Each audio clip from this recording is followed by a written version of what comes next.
हाँ जी बेटा, अरे हो गया क्या नोट इतना? अब आगे स्टार्ट करते हैं।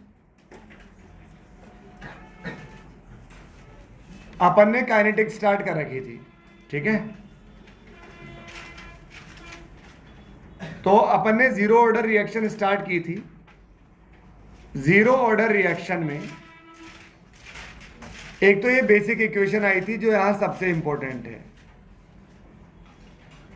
जीरो ऑर्डर की बेसिक इक्वेशन क्या है? A naught minus A T बराबर K T. A naught minus A T equal to K T. फिर यहां से टी आप प्रूव किया, A naught by two K, T 3/4, T completion, ये सब अपन ने प्रूव किया। फिर अपन ने कुछ ग्राफ प्लॉट किए, ये अपन ने कुछ ग्राफ प्लॉट किए।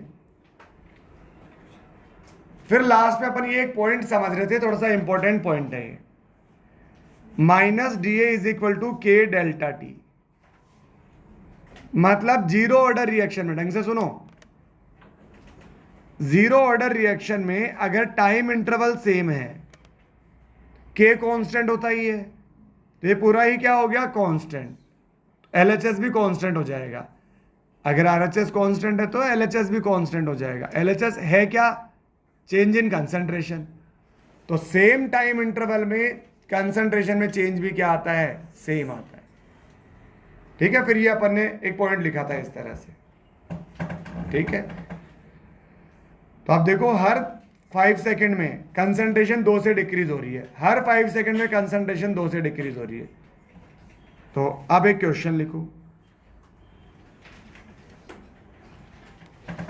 यहां तक नोट हो गया था क्या? ठीक है। एक क्वेश्चन लिखो, in a zero order reaction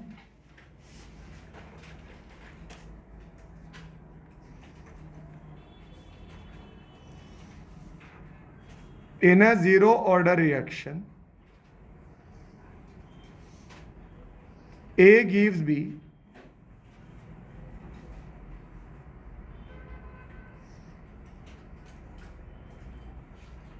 initial concentration of A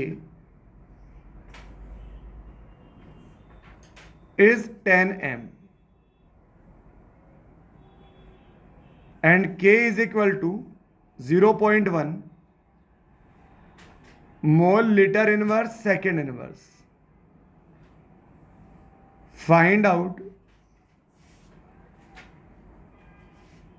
A T completion, B T half, C T 3/4, D T 1/4 upon T 3/4,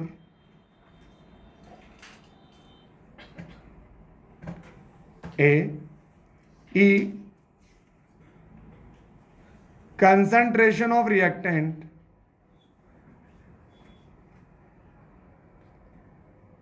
and product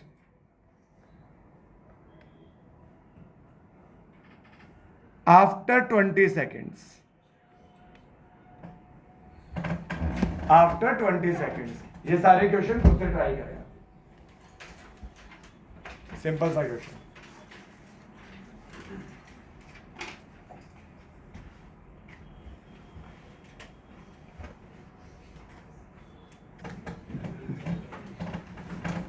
चलो देखते हैं।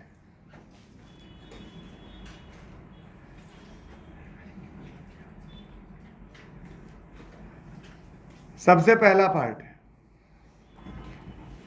टी कंप्लीशन, ये होता है ए नोट अपॉन के। ए नोट 10 है, के 0.1 है, 100 सेकेंड्स। बी टी हाफ, ये आज यहां टाइम के साथ में जो भी लिखा होता है वो ए नोट बाई के का मल्टीपल होता है, तो यह आ जाएगा ए नोट अपॉन 2k। तो साफ साफ दिख रहा है टी कंप्लीशन का आधा होगा वो। This is 50 seconds. T 3/4, 3/4 into A naught by के,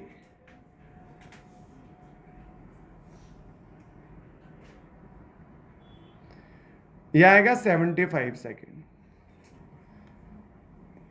अगला क्या पूछे हैं, टी 1/4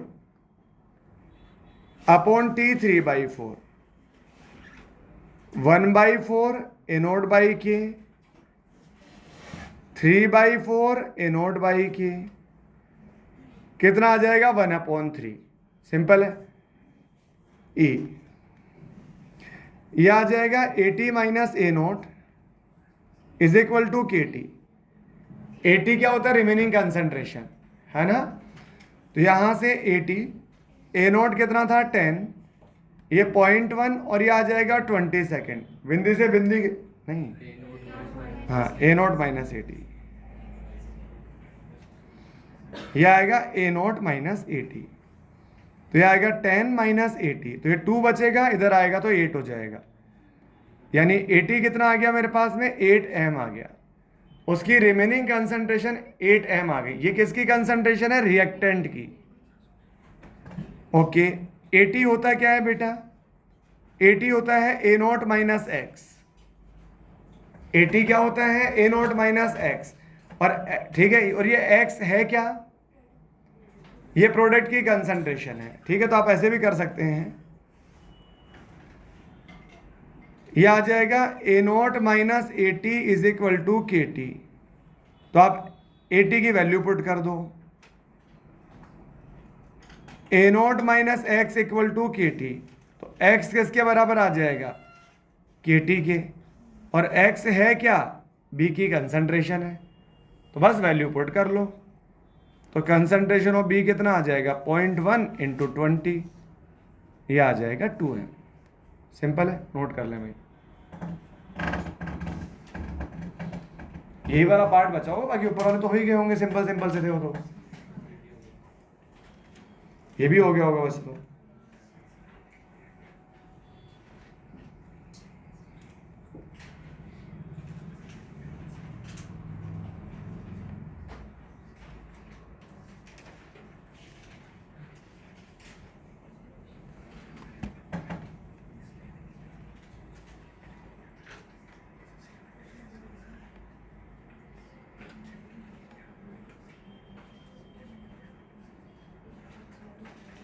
एक क्वेश्चन लिखो,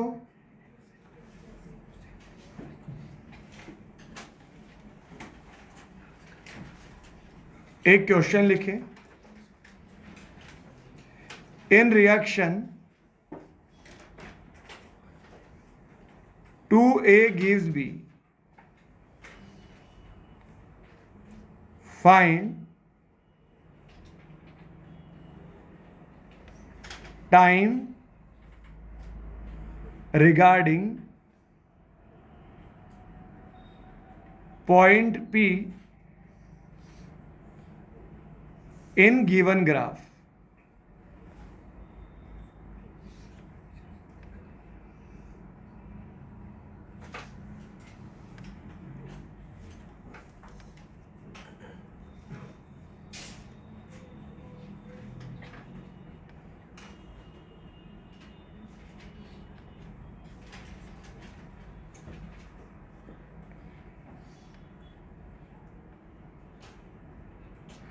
इधर ये कंसंट्रेशन और टाइम के बीच में ग्राफ है, करें note.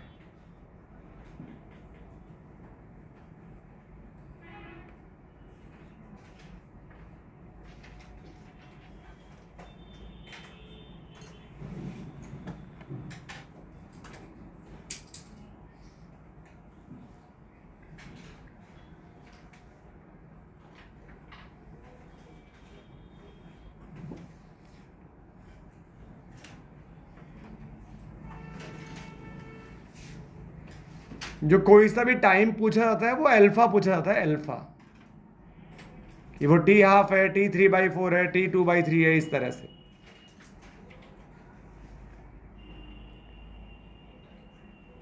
To A gives B,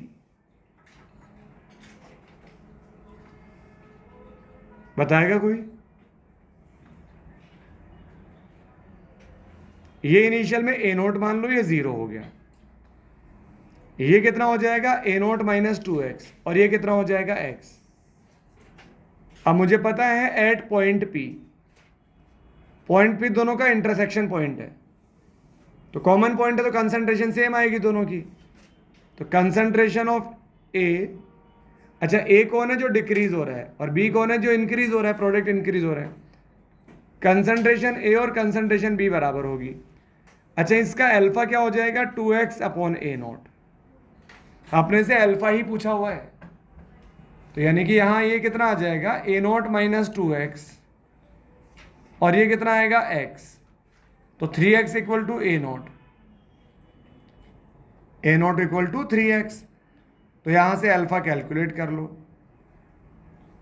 2 into x की जगह आ जाएगा ए नोट बाई 3 और नीचे ए नोट, तो ये क्या आ जाएगा 2/3। हैंस जो टी है ना, टी वो क्या है, टी 2/3 है। नोट कर लेना। हाँ जी बेटा, किस चीज का टाइम पूछा है बेटा,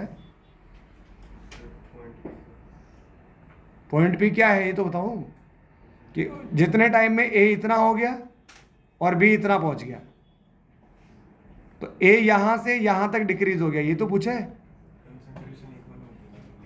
कंसंट्रेशन इक्वल हो गई, उस वही पॉइंट पूछा है ना। अच्छा इस कंसंट्रेशन इक्वल हो गई, या तो इसको ऐसे समझ लो या ऐसे समझ लो कि जितने टाइम में ए यहां से यहां तक आ गया। सही बात है कि नहीं है। तो इसका मतलब टी 20% क्या होता है, या टी टी टी 3/4 क्या होता है, कि जितना था ए नोट उसका 3/4 कंप्लीट हो जाए, उसका 3/4 कंप्लीट हो जाए, उसका 20% कंप्लीट हो जाए। तो ये क्या होता है, ये जो टाइम के साथ में अपन लिखते हैं, ये कौन सा पोर्शन होता है, ये कंप्लीटेड पोर्शन होता है। और जो अल्फा होता है वो भी क्या होता है, कोई रिएक्शन कितना परसेंट कंप्लीट हुई, मतलब क्या बताना है उसका अल्फा बताना है। 50% क्या होता है कि 50% कंप्लीट हो गई, 20% क्या होता है 20% कंप्लीट हो गई, अल्फा ही तो है वो। तो अपने को, अरे ऑप्शन आप यहां ऑप्शन दिए हैं एक्चुअली इस तरह से, पहला T half, B T 2/3, C T 3/4, D T 1/3, इस तरह से ऑप्शन गिवन है। ठीक है, तो ये जो टाइम के साथ लिखा होता है ये कंप्लीटेड पोर्शन होता है, और कंप्लीटेड पोर्शन क्या होता है, अल्फा। कर ले नोट, ऑप्शन नोट कर लो, क्लियर समझ आ जाएगा।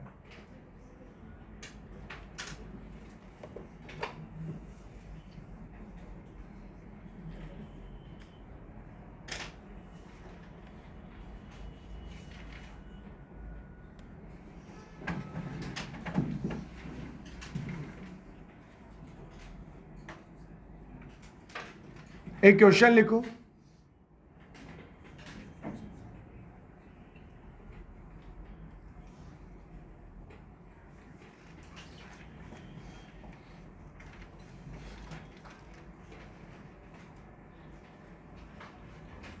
जल्दी से नोट कर लें।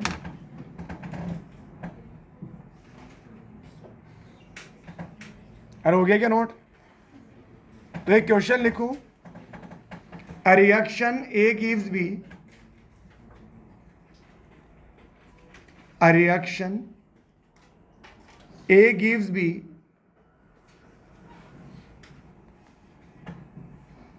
10% completes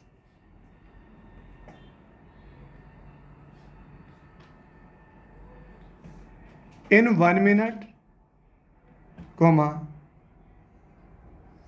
20% completes in 2 minutes, comma 30% completes in 3 minutes. Find order of reaction.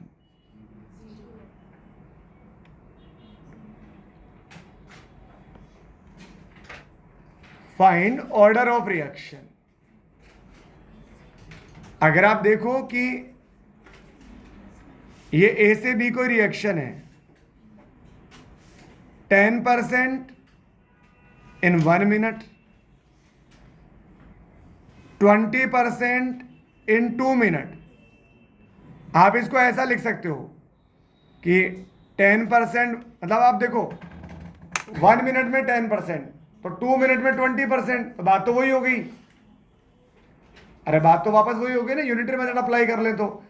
इसका मतलब हर 1 मिनट में 10% कंप्लीट हो रही है, हर 1 मिनट में 10% कंप्लीट हो रही है. तो सेम टाइम इंटरवल में सेम रिएक्शन कंप्लीट हो रही है, सेम कंसंट्रेशन में चेंज आ रहा है. इसका मतलब क्या होगा? Zero order. जीरो ऑर्डर में तो होता है कि dt को सेम कर दें तो dA भी सेम हो जाता है. अरे समझे क्या भाई? तो आप लिख लें इसमें,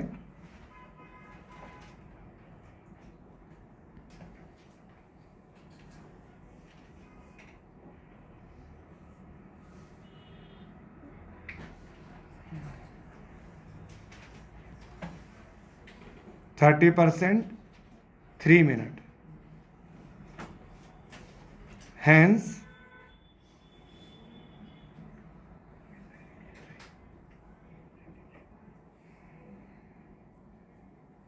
in equal time period,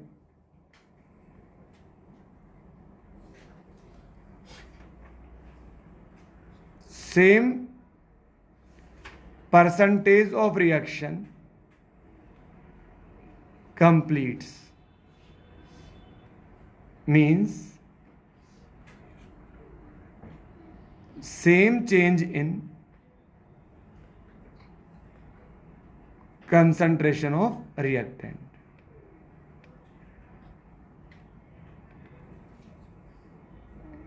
तो ये क्या हो गया? Zero order.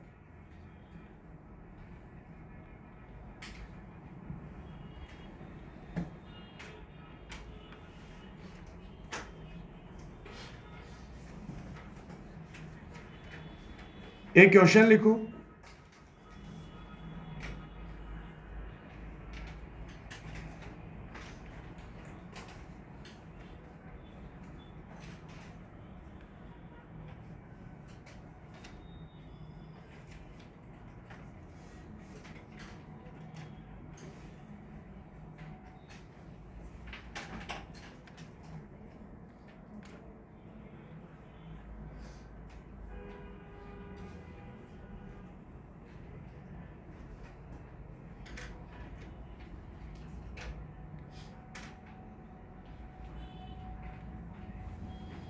Find value of rate constant.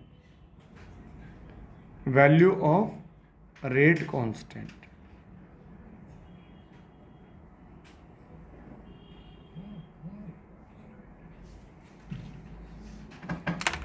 मुझे रेट कांस्टेंट के की वैल्यू बतानी है. इसमें ऑर्डर गिवन नहीं है. कैसे पता करोगे कि ये zero order reaction?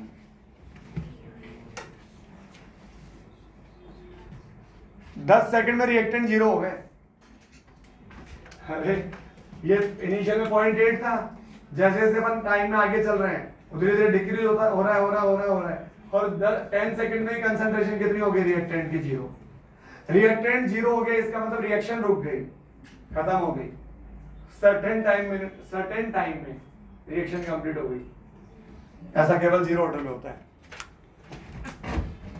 Certain time में रिएक्शन कंप्लीट हो गई, ऐसा केवल जीरो ऑर्डर में होता है. बाकी first order, second order, third order infinite time में होती है.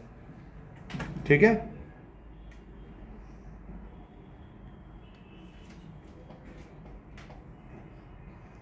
Reaction completes in 10 seconds.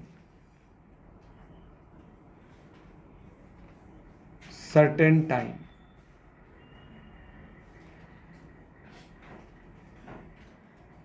hence it is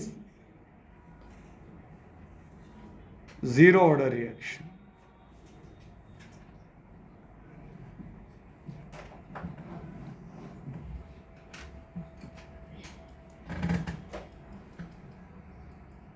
तो टी कंप्लीशन ये होता है ए नॉट अपॉन के, ये 10 दे दिया, ये 0.8 दे दिया, अपॉन के पूछ लिया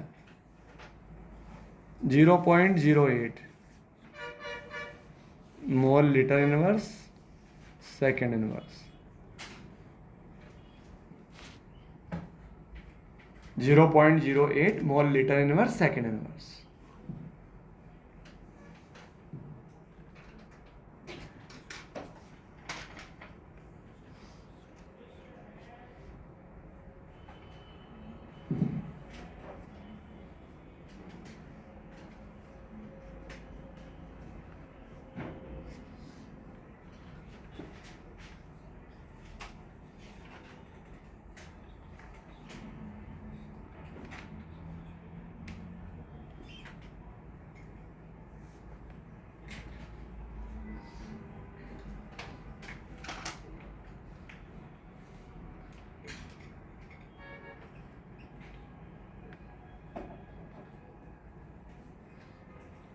हाँ जी, क्या नोट हो गया?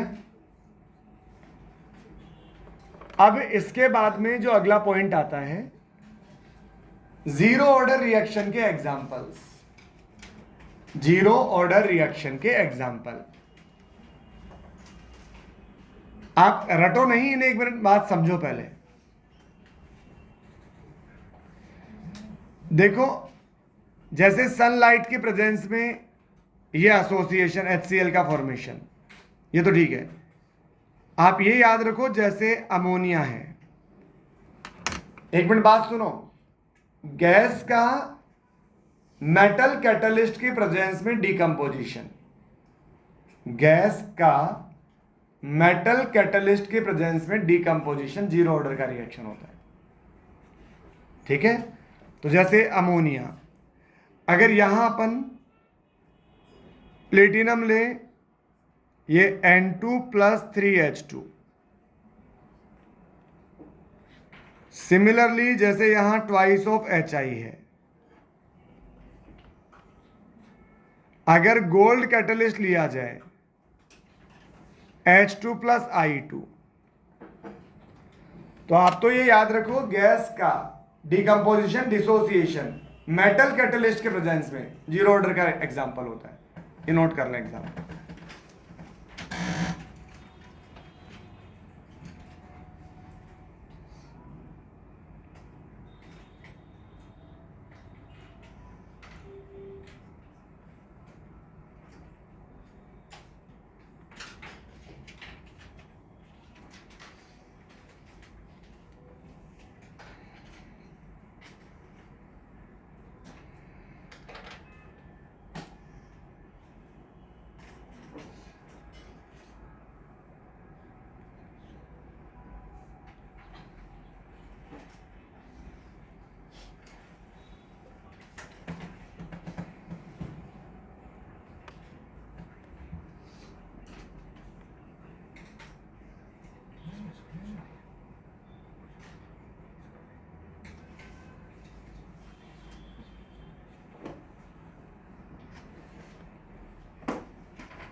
हो गया इतना, ठीक है।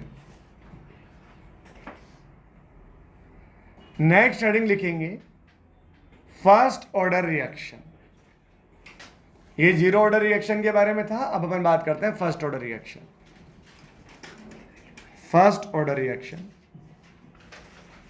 H2O2 का डिकम्पोजिशन, NH4NO2 का डिकम्पोजिशन,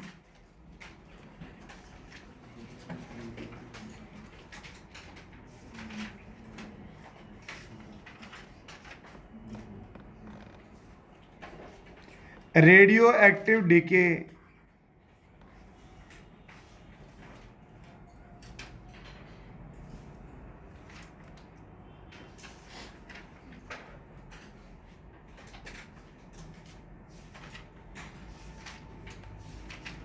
तो ये कुछ एग्जाम्पल हैं।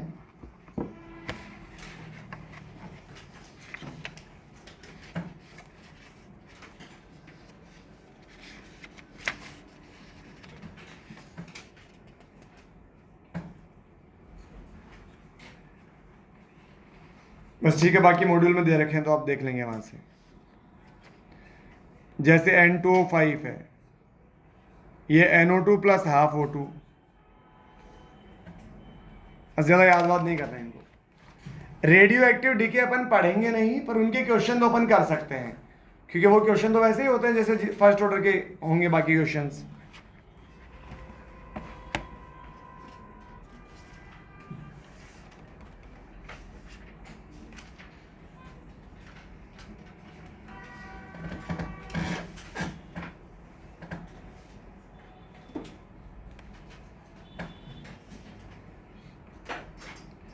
चलो अब स्टार्ट करते हैं। जैसे अपन ने जीरो ऑर्डर के बारे में डिस्कस किया, वैसे ही फर्स्ट ऑर्डर के बारे में डिस्कशन होगा। तो लेट सपोज यहां एक रिएक्शन है A गिव्स B। ये A0 है, ये 0 है, ये A0 माइनस एक्स है, ये x है। ये A0 माइनस एक्स क्या है? रिएक्टेंट की रिमेनिंग कंसंट्रेशन है। x ब्रेक हो गया तो बचा कितना? A0 minus x. ठीक। तो अब यहां से अगर अपन रेट लॉ अप्लाई करें तो एक तो इंस्टेंटेनियस रेट से इसकी रेट ऑफ रिएक्शन आती है माइनस dA/dt, और एक रेट लो से आती है R इक्वल टू के, और रेट लो में जो पावर का सम होता है वो ऑर्डर होता है। तो पावर ऑर्डर है कितनी? फर्स्ट, तो यहां पावर आ जाएगी 1। तो अगर इसे सोल्व करें तो A नीचे चला जाएगा, तो माइनस ये dt उधर चला गया, A इधर आ गया, माइनस dA/A, और ये आ गया k dt। ये कंसंट्रेशन है। अब दोनों साइड अपन लिमिट अप्लाई कर लें। ये कब की बातें हैं? t इक्वल टू 0 की, और ये कब की बातें हैं? t equal to t time की। तो इधर टाइम की लिमिट अप्लाई कर लें 0 से t। तो t इक्वल टू 0 पर रिएक्टेंट की कंसंट्रेशन कितनी है? A0, और t टाइम पर कंसंट्रेशन कितनी है? AT। अभी अपन AT बोल देते हैं, बाद में A0 माइनस एक्स पुट कर लेंगे उसे। इधर dx अपॉन x का इंटीग्रेशन है। क्या है? dx अपॉन x का इंटीग्रेशन क्या होता है? ln x। ठीक है, और ये जो नेगेटिव है इससे मैं लिमिट चेंज कर दे रहा हूं, तो ये आ जाएगा ln, इधर आ जाएगा a, ln a, और लिमिट आ गई इसकी AT से A0। अरे वो एक ही बात है, ठीक है। और dt का t आ गया, upper limit minus lower limit, तो ये t ही आ जाएगा। अभी आ जाएगा ln A0 minus ln AT, ln A0 minus ln AT। तो log a minus log b, log a upon b होता है। तो ये कितना आ जाएगा? ये आ जाएगा ln A0 upon AT is equal to KT आ जाएगा। सिंपल है। अब यहां से या तो अपन देखो दो काम कर सकते हैं, या तो इसको 10 बेस में कन्वर्ट कर लो, तो इधर आ जाएगा KT इज इक्वल टू, जैसे ही उसको 10 बेस में कन्वर्ट करते हैं तो 2.303 से मल्टीप्लाई करते हैं, तो यह आ जाएगा log 10 base A0 by AT। एक तो ये इक्वेशन आ गई। एक अपन यहां से डायरेक्ट लिख सकते हैं क्या, कि यहां जो बेस E है उसको मैं उधर भेज दूं। अरे ln मतलब नेचुरल लॉग, उसका बेस क्या होता है? E। तो इस लॉग को हटाओगे तो E उधर चला जाएगा, तो ये क्या आ जाएगा? A0 upon AT। ये आ जाएगा E की पावर KT। यहां जो था वो क्या बेस था? E। ये E चला गया इधर, तो बस यहां से AT चाहिए अपन को। AT को इधर, इसको नीचे, तो क्या आ जाएगा? AT is equal to A0 upon E की पावर KT। और जो अपॉन हमें E की पावर KT ऊपर आएगा तो क्या बनेगा? E की पावर माइनस KT। तो मैं यही लिख देता हूं E की पावर माइनस KT।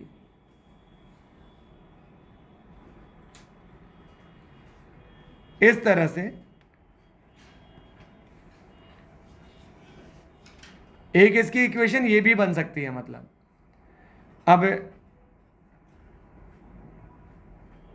इन रेडियो एक्टिविटी वहां सिमिलर इक्वेशन आती है, N T is equal to N naught E की पावर माइनस लैम्डा टी।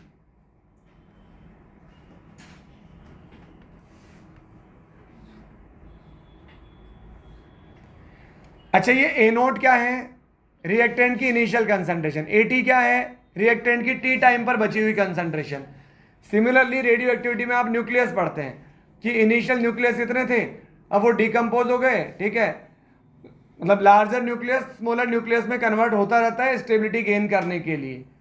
तो जब वो कन्वर्ट हो, इनिशियल में कुछ था नंबर, अब वो डिक्रीज हो गया, तो अब इतना बच गया न्यूक्लियस।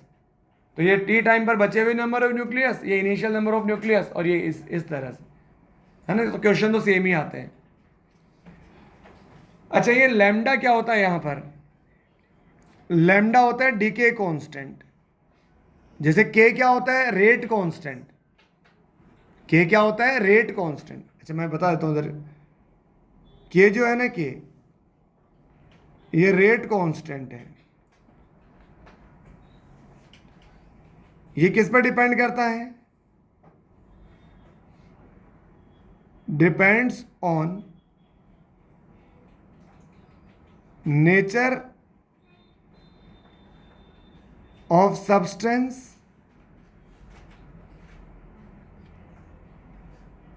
And temperature. ये नेचर पर डिपेंड करता है, टेम्परेचर पर डिपेंड करता है, और ये कुछ हद तक कैटलिस्ट पर भी डिपेंड करता है ना। कैटलिस्ट ये अपन आरएनएस इक्वेशन जब पढ़ेंगे ना, तब वहां समझ में आ जाएगी बात आपको इजीली। और ये जो लैम्डा होता है ना, डीके कांस्टेंट, ये किसी पर भी डिपेंड नहीं करता, किसी पर भी। केवल इंटरनल फैक्टर सब्सटेंस के नेचर पर डिपेंड करता है। अलग अलग सब्सटेंस के डीके होने की रेट अलग अलग है, ठीक है। तो ये केवल और केवल लैम्डा नेचर पर डिपेंड करता है, depends only on nature of substance. तो ये इनमें कुछ रिलेशंस हैं, ठीक है, आप इतना नोट कर लें एक बार।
हो गया भाई?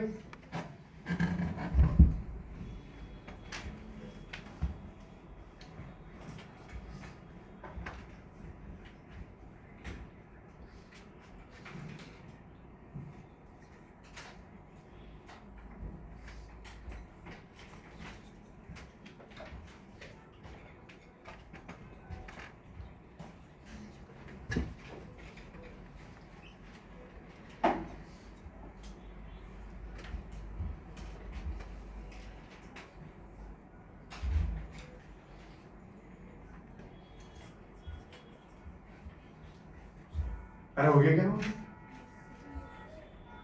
चलो, अब जैसे अपन ने वहां T half, T3/4, T completion ये सब कैलकुलेट किया, यहां भी वो सब कैलकुलेट करेंगे। ठीक है, तो इसके बाद में अगला पॉइंट आता है कैलकुलेशन ऑफ टी हाफ। तो आप देखो when T equal to T half, T half का मतलब रिएक्शन आधी हो गई, तो बची भी कितनी अपने पास? आधी। तो एटी आ जाएगा A0/2। ये इक्वेशन है अपने पास। तो t की जगह टी हाफ पुट कर दिया, एटी की जगह A0/2 पुट कर दिया। A0 से A0 कैंसिल। अब आप इस बात को समझो, फर्स्ट ऑर्डर रिएक्शन में कोई सा भी टाइम, कोई सा भी परसेंटेज, किसी भी टाइम को कंप्लीट होने में, मतलब किसी भी फ्रैक्शन को, किसी भी परसेंटेज को कंप्लीट होने में जो टाइम लगेगा ना, वो कभी भी इनिशियल कंसंट्रेशन पर डिपेंड नहीं करेगा, क्योंकि इनिशियल कंसंट्रेशन हमेशा क्या होगी? कैंसिल। जैसे मान लो अगर 1/6 पूरी हो गई, तो बची कितनी? 5/6। किसकी 5/6 बची? A0 की ना।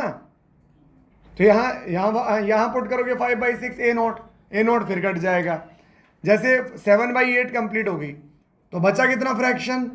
1/8। अरे किसका 1/8 बचा? A0 का। तो फिर यहां पुट करोगे तो A0 से A0 फिर कट जाएगा। जैसे 20% कंप्लीट हो गया, बचा कितना? 80%। किसका 80%? A0 का। अरे इनिशियल का ही तो 20 कंप्लीट हुआ है, तो फिर क्या हो जाएगा? A0 का 80% मतलब 0.8। फिर ये पुट करोगे फिर कट जाएगा A0। तो कोई सा भी टाइम, मतलब कोई सा भी फ्रैक्शन, कोई सा भी परसेंटेज कंप्लीट होने में जो टाइम लगेगा, वो इनिशियल कंसंट्रेशन पे कभी भी डिपेंड नहीं करेगा। ऐसा केवल और केवल फर्स्ट ऑर्डर में होता है। ठीक है, तो यहां पर ये सब तो ठीक है, ये कट जाएगा यहां से। जैसे सिमिलरली आप ये नोट कर लें,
हो गया?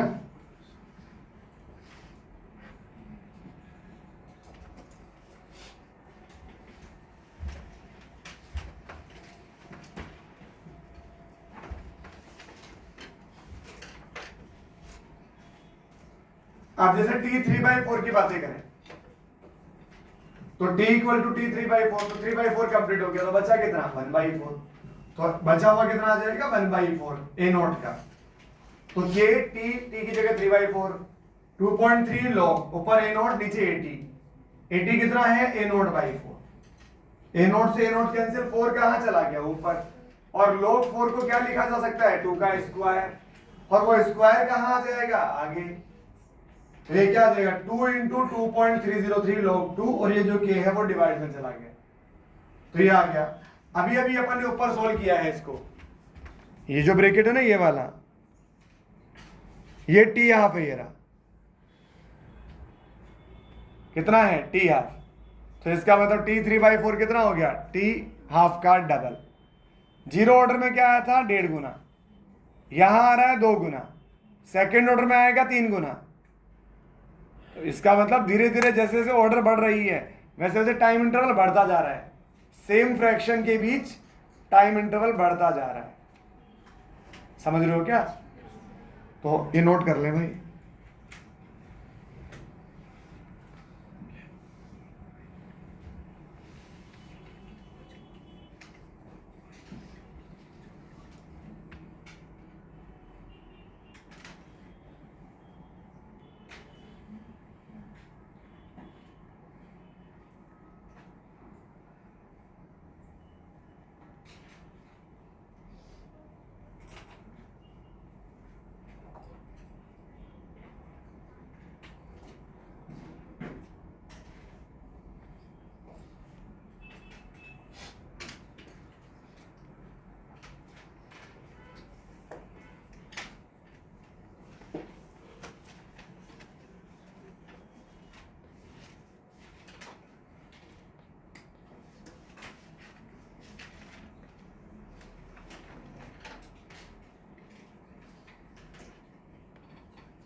हो गया?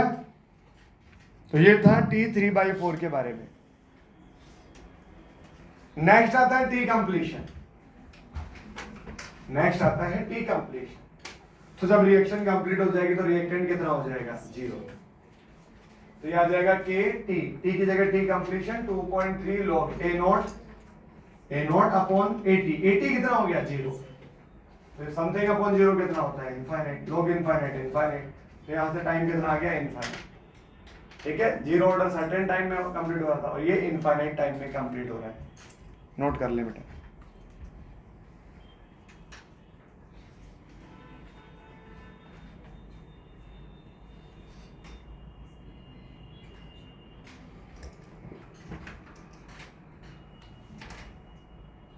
ये वाली रिएक्शन पॉसिबल नहीं है ना, पॉसिबल क्यों नहीं है?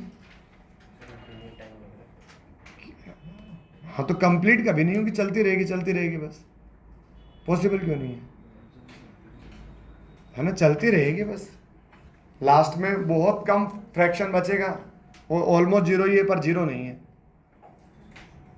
मैं भी इस बात का मीनिंग समझाता हूँ, एक बार नोट कर ले, अभी समझाता हूँ जस्ट।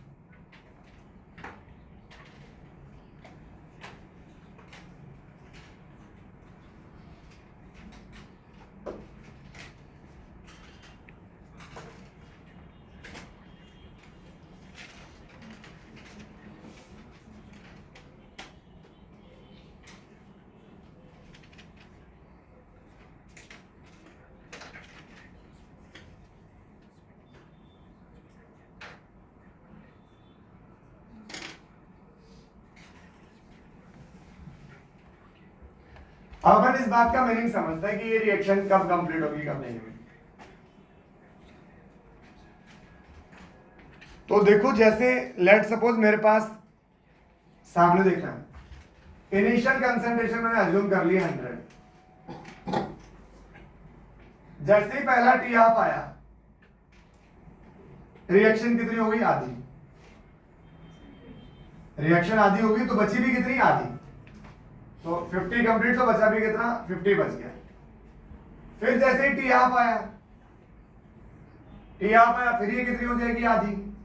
लेकिन आप एक बात समझो, जब ये पहले फर्स्ट टाइम टी हाफ आधा हो रहा था तब इनिशियल कंसंट्रेशन 100 थी, अब जब ये आधा हो रहा है सेकंड टाइम, तो इनिशियल कंसंट्रेशन 50 है, लेकिन फिर भी टाइम सेम लगेगा।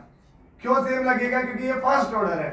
फर्स्ट ऑर्डर में कोई सा भी टाइम, भाई वो तो आधी भी है ना, 100 से 50 ये फ्रैक्शन भी हाफ है, और 50 से 25 ये फ्रैक्शन भी हाफ है। तो कोई सा भी फ्रैक्शन कंप्लीट होने में जो टाइम लगता है वो इनिशियल कंसंट्रेशन पर डिपेंड नहीं करता है। ये तो प्रूव किया है अपन ने। टी हाफ भी डिपेंड नहीं करता, टी 3/4 भी डिपेंड नहीं करता, कुछ भी डिपेंड नहीं करता। जबकि अगर अभी जीरो ऑर्डर होता ना तो दोनों टी हाफ 100 से 50 और 50 से 25 होने में सेम टाइम नहीं लगता, क्योंकि फर्स्ट जीरो ऑर्डर का T half A note by 2 की होता है, तो वो तो ए नोट के डायरेक्टली प्रोपोर्शनल है ना भाई। तो यहाँ पहले वाले केस में ए नोट 100 और दूसरे वाले में ए नोट 50 है, तो ए नोट आधा हो गया ना दूसरे वाले केस में। अरे बोलो भाई। तो जीरो ऑर्डर में ये दोनों, इन दोनों में टाइम अलग अलग लगेगा, लेकिन फर्स्ट ऑर्डर में टाइम सेम लगेगा, क्योंकि आधा होने से मतलब है इनिशियल कंसंट्रेशन में वो डिपेंड नहीं करता। जब पहला टी हाफ आधा, दूसरा टी हाफ आधा, फिर तीसरा टी हाफ आया, फिर जितना भी था उसका आधा रह गया, फिर टी हाफ आया, जितना भी था उसका आधा रह गया। तो ये जो 50 है, ये जो 25 है, ये जो 12.5 है, ये जो 6.25 है, ये रिमेनिंग कंसंट्रेशन है। रिमेनिंग क्या है? ये रिमेनिंग कंसंट्रेशन। ठीक है, अब आप देखो इनिशियल से देखते हैं। पहले टाइम इंटरवल में 100 था, 50 रह गया, कंप्लीट कितना हो गया? 50% कंप्लीट। 100 था, 25 रह गया, कंप्लीट कितना? 75% कंप्लीट।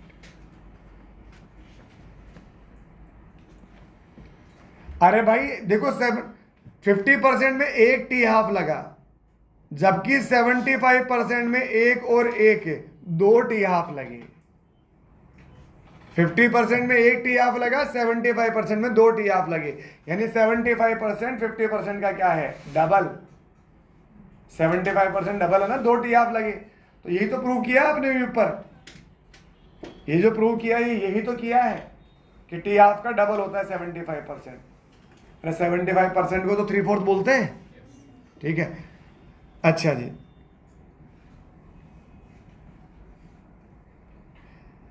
हंड्रेड था, 12.5 रह गया, इसका मतलब 87.5% कंप्लीट।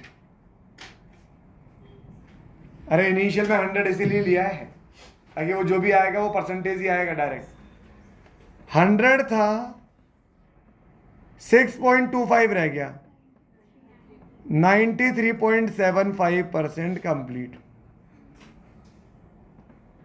आप देखो ये 4 टी हाफ के अंदर 93.7 मतलब ऑलमोस्ट 94% रिएक्शन कंप्लीट हो गई केवल 4 टी हाफ में। बची कितनी होगी? 6% के आसपास बची है।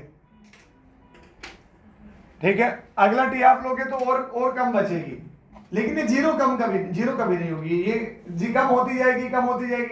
जैसे 6.25 से फिर 3.125, फिर और कम हो जाएगा, फिर डेसिमल में चलता रहेगा।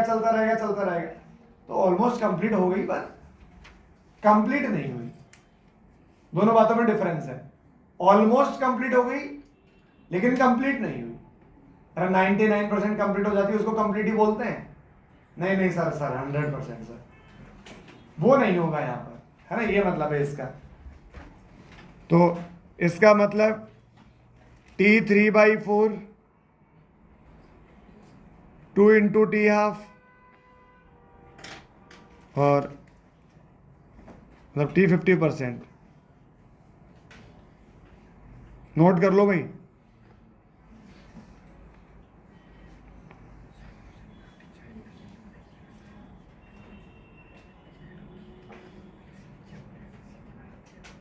T 87.5%, ये 3 टी हाफ आ जाएगा,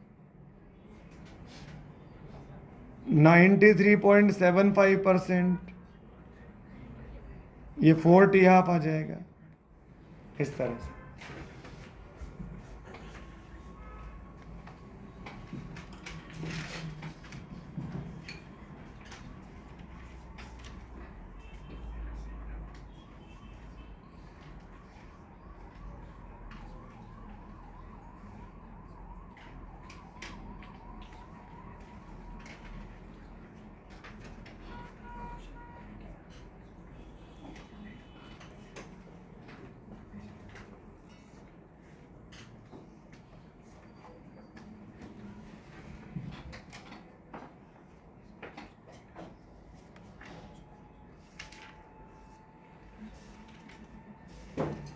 हो गया भाई? चलो इसमें अगला पॉइंट समझते हैं।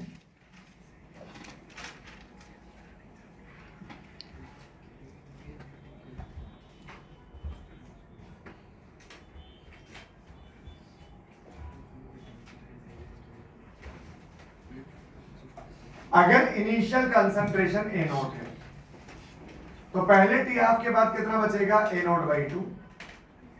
फिर टी हाफ आया, फिर जितना भी है उसका आधा रह जाएगा। ए नॉट बाई 2 का आधा मतलब ए नॉट बाई 4। तो इसको अपन क्या लिख सकते हैं? ए नॉट बाई 2 की पावर 2। फिर टी हाफ आएगा, फिर क्या हो जाएगा? जितना भी है उसका आधा रह जाएगा, ए नॉट बाई 8 यानी 2 की पावर 3। अगर अपन ढंग से देखें तो पहले टी हाफ के बाद में ये कितना रह गया? ए नॉट बाई 2 की पावर 1। एक और एक दो टी हाफ के बाद में कितना रह गया? ए नॉट बाई 2 की पावर 2। 1 2 और 3 टी हाफ के बाद में कितना रह गया? ए नॉट बाई 2 की पावर 3। तो इसी तरह से मैं बोल सकता हूं hence after nth T half जो बची हुई कंसंट्रेशन है वो कितनी आ जाएगी? ए नॉट अपॉन 2 की power n। AT is equal to A naught upon 2 की पावर n। ठीक है, ये n क्या है? n this is number of T half. और ये कैसे निकालते हैं? Total time upon T half. जैसे टोटल टाइम 60 सेकंड है और टी हाफ 10 सेकंड है, तो 60 सेकंड में 10 10 10 की कितने फ्रैक्शन है? 6। तो टोटल टाइम में टी हाफ का डिवाइड कर लो, नंबर ऑफ टी हाफ आ जाएगा। कर लेना।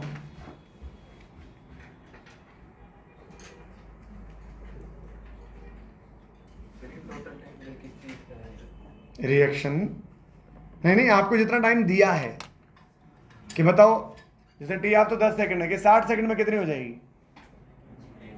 कंप्लीशन का नहीं है वो, कंप्लीट तो इनफाइनाइट में होगी। आपको तो ये पूछ रहा है हाँ कितनी हो जाएगी, कितनी रह जाएगी, इस तरह से।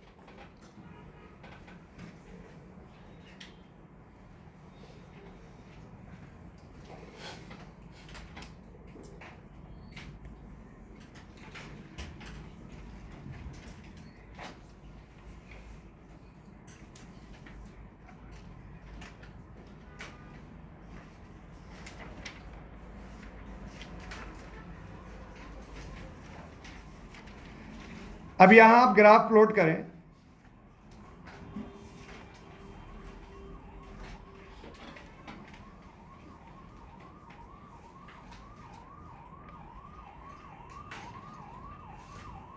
AT वर्सेस टी में ग्राफ प्लॉट करें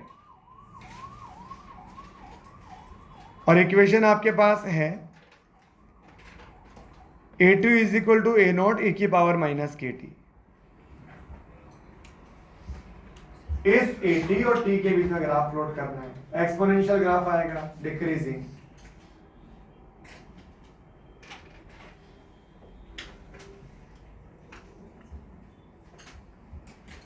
अगर नहीं समझ आता ना कैसे कैसे ग्राफ आएगा, तो आप तो दो बातें पुट कर लिया करो। एक T इक्वल टू 0 और एक T equal to infinite. Simple. T equal to 0 put करोगे, e की पावर माइनस 0, किसी की पावर 0 1 होता है, तो यहां से AT कितना आ जाएगा? ए नोट। और जब T इनफाइनाइट पुट करोगे, e की पावर माइनस इनफाइनाइट, नीचे जाएगा e की पावर इनफाइनाइट, किसी की पावर इनफाइनाइट इनफाइनाइट होता है, तो 1 अपॉन इनफाइनाइट कितना हो जाएगा? 0। तो यहां से AT आ जाएगा 0। तो ये रहा T इक्वल टू 0, यहां पर ये मैक्सिमम था, कितना था? ए नोट। और ये T इक्वल टू इनफाइनाइट, मतलब कभी भी 0 नहीं होगा, चलता ही रहेगा। इनफाइनाइट का मतलब टेंस हो जाएगा इनफाइनाइट की ओर, तो डिक्रीज होता जाएगा इस तरह से।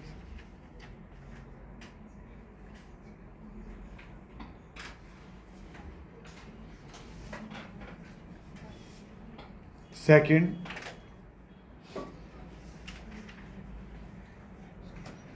रेट वर्सेस रिएक्टेंट की कंसंट्रेशन।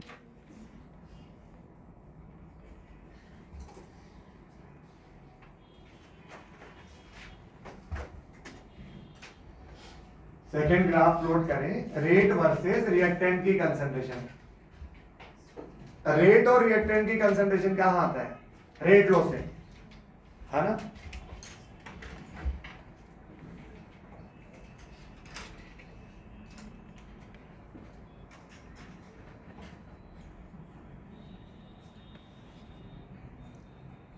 ये तो रेट लॉ से आएगा, R इक्वल टू के इंटू रिएक्टेंट, और ऑर्डर कौन सी है? फर्स्ट, तो पावर क्या आ जाएगा? 1 आ जाएगा। तो रेट वाई एक्सिस पर है, ये एक्स एक्सिस पर है, y equal to M X.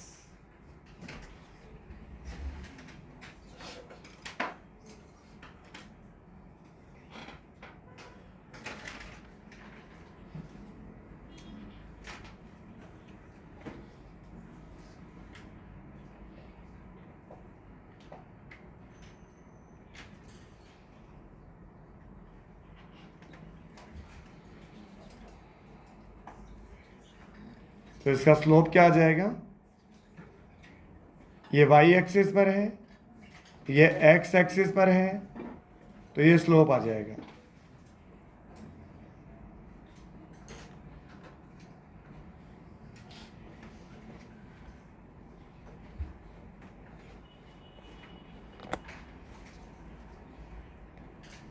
तो आप सोल्व कर लें भाई इलेक्ट्रो का मॉड्यूल जिसका बचा है, ठीक है ना? सॉल्यूशन का मॉड्यूल भी बचा है ना अपना, ठीक है? तो वो तो कर ही लिया होगा आपने, सॉल्यूशन तो कब हुआ था, है ना? तो अपन नेक्स्ट टाइम पे पहले सॉल्यूशन का मॉड्यूल डिस्कस करेंगे, सॉल्यूशन का कंप्लीट मॉड्यूल डिस्कस करेंगे, उसके बाद में आगे पढ़ेंगे, ठीक है? हाँ बोल, हाँ डाउट है तो नहीं पर, ठीक है बेटा, थैंक यू।